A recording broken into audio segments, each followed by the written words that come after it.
kailangan po lagi natin, ito na po yung part 2 ng ating DIY na project CR ceiling. Yung po kita nyo ng nauna kong video. Ito po, itutuloy na po natin. Kasi medyo mabagal po tayong gumawa, kaya ganito. Ito na po yung na-mix natin. Huwag po masyadong malagnaw kasi pag papahid nyo po, mahuhulog. Kaya ang paleta kailangan lagi pong malinis.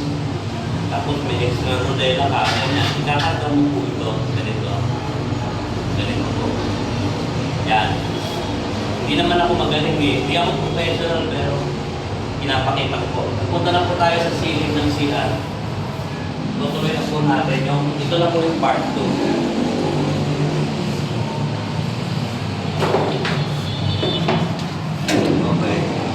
Ito po yung pinakita ko sa part 1. Itutuloy na po natin ang pagpapahid. Yung malalalim, nipisan nyo lang muna po kasi pag ganito yung skin ko, may tendency mag-crack po eh. Kaya naninipis muna po ang pag-apply. Sabi nung nagturo na sa akin. Pahit-pahit muna.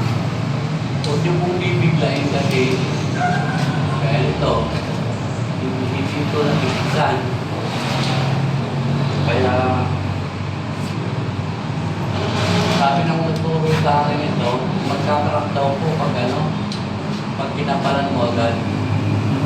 So yung mga corner ng malalalim, unahin po natin. Ganyan, para hindi siya mukhang pako. Minsan may bandaya din. Hindi tayo pang building pang on house lang po itong ginagawa natin na tutorial. Hindi naman natin sabi tutorial na hindi na po ako magaling. Ano lang po ito, yung DIY para mawala lang itong mga to. Tapos ito, kasi yung forma ng slab, yung plywood na ginamit, sapin-sapin po, kaya ganyan. Eh, pangit naman po tingnan, tayo lang po gagawa bilang may-ari. Kaya nga DIY. Do it yourself. Diba po? Ito po yung ating part 2.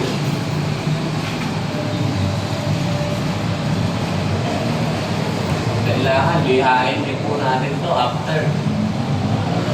Pag tumigas na po, hindi natin pwedeng lihain ng gasa.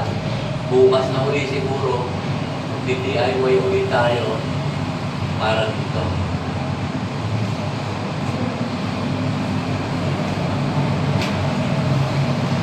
Kaya nyo kung may guhit-guhit minsan, dahil di naman kayo perfect, yung guhit na yun na tira ng paleta, gilid, malilihan naman po yun dahil malambot naman po lihain itong skin tone. Huwag nyo nakakaparan kasi magpipitak daw po eh.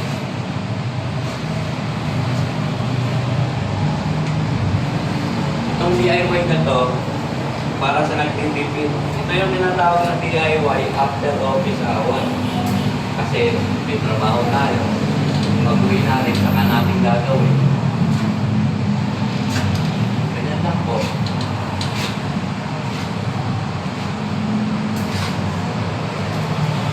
Kasi pagka nagpagawa ka nito, meron ka ng expert, meron pang labor yung expert. So, dalawa ang sasahuran mo. Yung helper niya ba? Po. Wala yung mga yan, gaya dito. Ito kasi yung mga ano dyan eh, problema. Yung mga pinagalingan to, mga plywood na hindi pantay. Hindi po yung plywood. Yan po ang ating papatsyahan or masilya, patse. In English, we need to put some putty powder in this area. Yan, no? Yan po. Lagay lang po natin ng konti. Yan. Para mawala yung... O, nakita niyo po ba yung bakas ng plywood na pupura? Yung plywood na sinabi lang.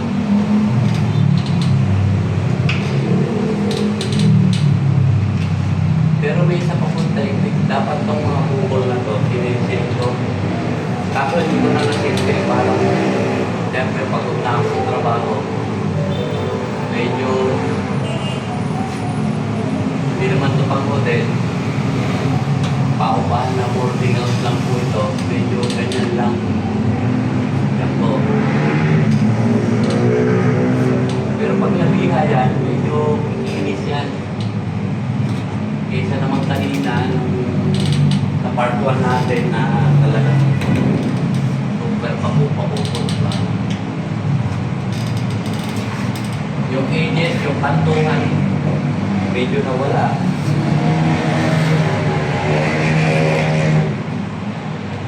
Big deal. After office hour natin, pwede na yung tumigas to, pwede mo ulit patungan para kuminis at umantay.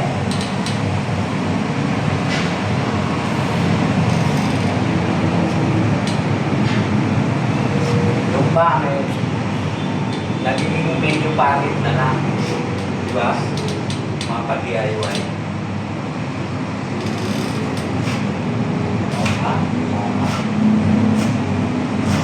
Sabi ng galingan ng pimples